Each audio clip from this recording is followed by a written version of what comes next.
हरिताल का वृत्त कथा। कथा सुनते समय सबसे पहले हाथ में चावल पुष्प अवश्य लें और भगवान शिव का ध्यान करें। भगवान शिव का ध्यान करते करते कथा सुने। अतः हरिताल का वृत्त कथा सुनी जो इस तरह से, जिसके दिव्य वेश राशि पर मंदार आग के पुष्प की माला शोभा देती है, जिस भगवान चंद्रशेखर के कंठ में मुंडों की माला वे पड़ी हुई है, जो माला पार्वती दिव्य वस्त्रों से भगवान शंकर दिगंबर वेश धारण किए हैं, उन दोनों भगवती तथा शंकर को नमस्कार करता हूँ। कैलाश पर्वत के शिखर पर माता पार्वती ने महादेव से पूछा, हे महादेव, हे महेश्वर, अब हमसे आप गुप्त से गुप्त वार्ता करिए, जो सबके लिए सब कर्मों में सरल हो अथवा महान फल देने वाली हो। हे नाथ, अब आप हमसे भली भांति प्रसन्न होकर आप मेरे सम्मुख प्रकट कीजिए। हे नाथ, आप यदि मन और यत्न रहित हैं, आपकी माया का कोई पार नहीं है, तब हम आपको किस प्रकार से प्राप्त करें और कौन कौन से दान पुण्य फल से आप हमें बल रूप में मिले। तब महादेव जी बोले, हे देवी सुनो, मैं उस व्रत को कहता हूँ जो परम गुप्त है, मेरा सर्वस्व है। जैसे तारागणों में चंद्रमा, ग्रहों में सूर्य और वर्णों में ब्राह्मण और देवताओं में गंगा, पुराणों में महाभारत, वेदों में साम, इंद्रियों में मन श्रेष्ठ है, वैसे पुराण वेद में इसका वर्णन आया है, जिसके प्रभाव से तुमको मेरा आसन प्राप्त हुआ है। हे प्रिय, यदि मैं तुमसे वर्णन करता हूँ, अब सुनो। भाद्रपद शुक्ल पक्ष को हस्त नक्षत्र युक्त तृतीया तिथि तीज के दिन जो इस व्रत का अनुष्ठान करने में सब पापों का नाश हो जाता है। हे देवी सुनो, तुमने पहले हिमाचल पर्वत पर इस व्रत को किया था, जो मैं सुनाता हूँ। पार्वती जी बोलती, हे प्रभु, इस व्रत को मैंने किस लिए किया था वह सुनने की इच्छा है, सो कहिए। शंकर जी बोले, आर्यवर्त में हिमाचल नामक एक पर्वत है, जहाँ अनेक प्रकार की भूमि अनेक प्रकार के वृक्षों से सुशोभित है, जिन पर अनेक प्रकार के पक्षीगण रहते हैं। उनके अनेक प्रकार के मृग आदि वहाँ विचरण करते हैं, जहाँ देवता, गंधर्व सहित किन्नर आदि सिद्ध जन रहते हैं। गंधर्वगण प्रसन्नता पूर्वक गान करते हैं। पहाड़ों में शिखर, चंचल मणि, वेदोग आदि से शोभित रहते हैं। वह गिरिराज आकाश को अपना मित्र जानकर अपने शिखर रूपी हाथ से छूता रहता है, जो सदैव बर्फ से ढका हुआ गंगा जी की कलकल ध्वनि से शब्दायमान रहते हैं। हे गिरिजे, तुमने बाल्यकाल में इसी स्थान पर तप किया था। 12 साल नीचे को मुख करके धूम्रपान किया, फिर 64 वर्ष तुमने बेल के पत्ते भोजन करके ही तप किया। माघ के महीने में जल में रहकर तथा वैशाख में अग्नि में प्रवेश करके तप किया। श्रावण के महीने में 12 बाहर खुले स्थान पर अन्न जल त्याग कर तप करती रही। तुम्हारे कष्ट को देखकर तुम्हारे पिता को चिंता हुई। वे चिंतातुर होकर सोचने लगे कि मैं इस कन्या को किसके साथ वर्ण करूं। तब इस अवसर पर देव योग से ब्रह्मा जी के पुत्र देवर्षि नारद जी वहां आए।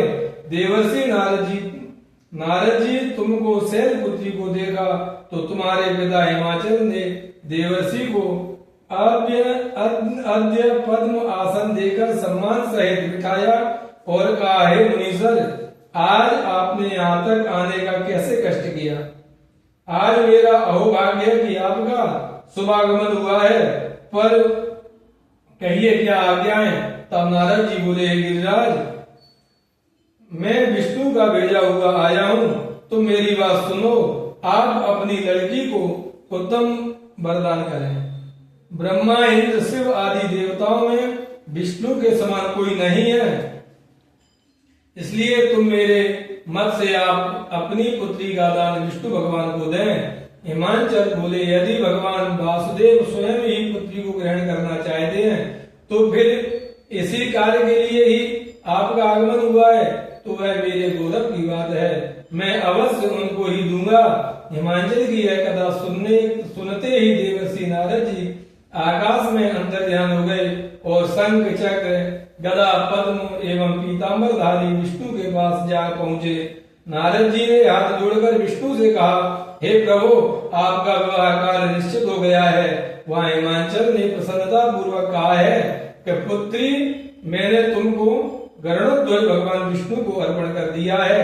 पिता के वाक्यों को सुनते ही पार्वती जी अपनी सहेली के घर गई और पृथ्वी पर गिरकर अत्यंत दुखित होकर विलाप करने लगी। उनको विलाप करते हुए देखकर सखी बोली, हे देवी, तुम किस कारण से दुख पाती हो, मुझे बताओ, मैं अवश्य तुम्हारी इच्छा पूर्ण करूंगी।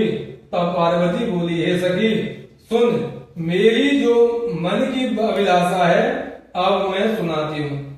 मैं महादेव जी को वर्ण करती हूँ, चाहती हूँ, इसमें संदेह नहीं है। मेरे इस कार्य को पिताजी ने बिगाड़ना चाहा है, इसलिए मैं अपने शरीर का त्याग करूंगी। तब पार्वती के इन वचनों को सुनकर सखी ने कहा, हे देवी, जिस वन को पिताजी ने देखा न हो तुम वहां चली जाओ।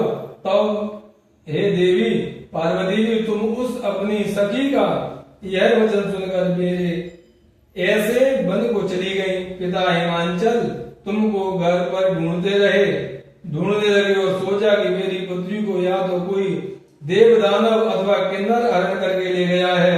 मैंने नारद जी को यह वचन दिया था कि मैं अपनी पुत्री को गरुड़ध्वज भगवान के साथ वर्ण करूंगा। हाय, अब यह किस तरह पूरा होगा, ऐसा सोचकर बहुत चिंतातुर मूर्छित हो गए। तब सब लोग हाहाकार करते हुए दौड़े आए और मूर्छा नष्ट होने पर गिरिराज से बोले, हमें अपनी मूर्छा का कारण बताओ। हिमांचल बोले, मेरे दुख का कारण यह है कि मेरी रत्न रूपी कन्या का कोई हरण करके ले गया है, या सर्प डस गया अथवा किसी सिंह या व्याघ्र ने मार डाला है।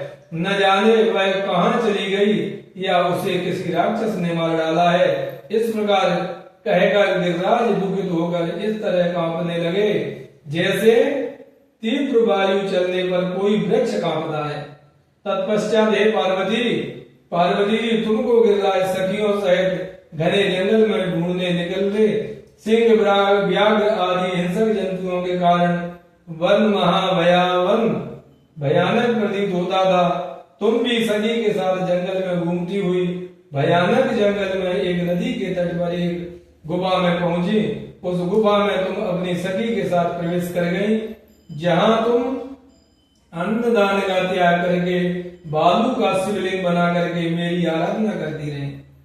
उसी स्थान पर भाद्रपद मास की शुक्ल पक्ष की हस्त नक्षत्र युक्त तृतीया तिथि के दिन तुमने मेरा विधि विधान से पूजन किया। तब रात्रि को मेरा आसन डोलने लगा। मैं उस स्थान पर आ गया जहां तुम और तुम्हारी सखी दोनों थी। मैंने आकर तुमसे कहा, मैं तुमसे प्रसन्न हूँ, तुम मुझसे वरदान मांगो। तब तुमने कहा, हे देव, यदि आप प्रसन्न हैं तो आप महादेव जो मेरे पति हो, मैं तथास्तु ऐसा ही हो, कहकर कैलाश पर्वत को चला गया। तुमने प्रभात होते ही उस बालू की प्रतिमा को नदी में विसर्जित कर दिया। हे सुबह, तुमने वहां अपनी सखी सहित व्रत का पारायण किया। इतने में हिमवान भी तुम्हें ढूंढते हुए उसी वन में आ पहुंचे। वह चारों ओर तुम्हें न देखकर मूर्छित होकर जमीन पर गिर पड़े। उस समय नदी के तट पर दो कन्याओं को देखा तो वे तुम्हारे पास आ गए, तुम्हें हृदय से लगाकर रोने लगे और बोले, तुम इस सिंह व्याघ्र आदि युक्त घने जंगल में क्यों चली आई? पार्वती जी बोली, तुमने कहा, हे पिता सुनिए, मैंने पहले ही अपना शरीर शंकर जी को समर्पित कर दिया था, किंतु आपने इसके विपरीत कार्य किया, इसलिए मैं वन में चली आई। ऐसा सुनकर हिमवान ने फिर तुमसे कहा कि मैं तुम्हारी इच्छा के विरुद्ध यह कार्य नहीं करूंगा, तो मैं तुमको लेकर घर आए और तुम्हारा विवाह हमारे साथ कर दिया। हे प्रिय, उसी व्रत के प्रभाव से तुमको यह मेरा अर्धासन प्राप्त हुआ है। इस व्रत राज को मैंने अभी तक किसी के सम्मुख वर्णन नहीं किया है। हे देवी, अब मैं तुमको बताता हूँ, जो मन लगाकर सुने। इस व्रत का नाम व्रतराज क्यों पड़ा? तुमको सखी हरण करके ले गई थी, इसलिए इस व्रत का हरताल का नाम पड़ा। पार्वती जी बोली, हे स्वामी, आपने इस व्रतराज का नाम तो बताया, किंतु मुझे इसकी विधि एवं फल भी बताइए। इसके करने से किस फल की प्राप्ति होती है? तब शंकर जी बोले कि स्त्री जाति के अत्युत्तम व्रत की विधि सुनिए। सौभाग्य की इच्छा रखने वाली स्त्री इस व्रत को विधि पूर्वक करे। इसमें केले के खम्भों के मंडप बनाकर बंदर बालों से सुशोभित करे। इससे विविध रंगों के रेशमी वस्त्र की चांदनी तान देवे। फिर चंदन आदि सुगंधित द्रव्यों से लेपन करके स्त्रियां एकत्र हों, शंख भैरवी मृदंग बजाई विधि पूर्वक मंगलाचार गीत वाद्य करके गौरा और शंकर स्वर्ण निर्मित प्रतिमा को स्थापित करें। फिर शिव जी व पार्वती जी का गंध धूप दीप पुष्प आदि से विधि सहित पूजन कर अनेक प्रकार के नैवेद्य मिठाइयों का भोग लगा देवे और रात को जागरण करें। नारियल, सुपारी, जवारी, नींबू, लौंग, अनार, नारंगी आदि फलों को एकत्रित करके धूप दीप आदि मंत्रों द्वारा पूजन करें। फिर मंत्रोच्चारण करे। शिवाय से लेकर उपवास तक के मंत्रों को प्रार्थना कर। अतः प्रार्थना मंत्रार्थ है, कल्याण स्वरूप शिव है, मंगल रूप महेश्वर है। शिवे, आप हमें सब कामनाओं को देने वाली देवी कल्याण रूप है, तुमको नमस्कार है।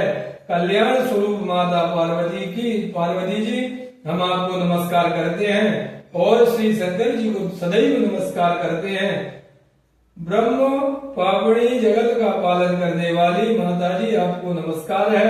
हे सिंह वाहिनी, सांसारिक भय से व्याकुल हूँ, मेरी रक्षा करो। हे महेश्वरी, मैंने इसी अभिलाषा से आपका पूजन किया है। हे पार्वती माता, आप हमारे ऊपर प्रसन्न होकर मुझे और सौभाग्य प्रदान कीजिए। इस प्रकार मंत्रों तथा उमा सहित शंकर जी का पूजन करें तथा विधि विधान सहित कथा सुनकर जो गो वस्त्र तथा आभूषण ब्राह्मणों को दान करे। इस प्रकार से पति तथा पत्नी दोनों को एकाग्रचित होकर पूजन करे। वस्त्र आभूषण आदि संकल्प द्वारा ब्राह्मण को दक्षिणा दे। हे देवी, इस प्रकार व्रत करने वालों को के सभी पाप नष्ट हो जाते हैं। फिर वह 7 जन्म तक राज्य सुख और भाग्य को भोगती है। जो स्त्री तृतीया के दिन अनाहार रहती है, व्रत को नहीं करती, वह 7 जन्म तक बंध्या और विधवा होती है। अनाहार करती है। जो स्त्री इस व्रत को नहीं करती, वह धन और पुत्र के शोक से दुखित अधिक दुख को भोगती है तथा वह घोर नरक में रहकर कष्ट पाती है। इस दिन अन्नाहार करने वाली सूकरी, फल खाने वाली बानरी तथा जल पीने टिटहरी और शरबत पीने वाली जोंक, दूध पीने वाली सांपनी, मांस खाने वाली बाघनी, दही खाने वाली बिलारी, मिठाई खाने वाली चींटी, ये सब चीजें जो खाने वाली मुर्गी का जन्म पाती है। स्त्रियों के परलोक सुधारने के लिए व्रत करना चाहिए। व्रत के दूसरे दिन व्रत का पारायण करने के पश्चात चांदी, सोना, तांबे या कांसे के पात्र में ब्राह्मण को अन्न दान करना चाहिए। इस व्रत को करने वाली स्त्रियां मेरे समान पति को पाती हैं। मृत्यु लोक में पार्वती जैसे रूप को प्राप्त करती हैं। जीवन सांसारिक सुख को भोग कर परलोक में मुक्ति पाती हैं। हजारों अश्वमेध यज्ञों के करने से जो फल प्राप्त होता है, वही मनुष्य का इस कथा के सुनने से मिलता है। हे देवी, मैंने तुम्हारे सम्मुख यह सब व्रतों में उत्तम व्रत को वर्णन किया है। इसके करने से मनुष्य के समस्त पापों का नाश हो जाता है बोल शंकर भगवान की जय। सही है।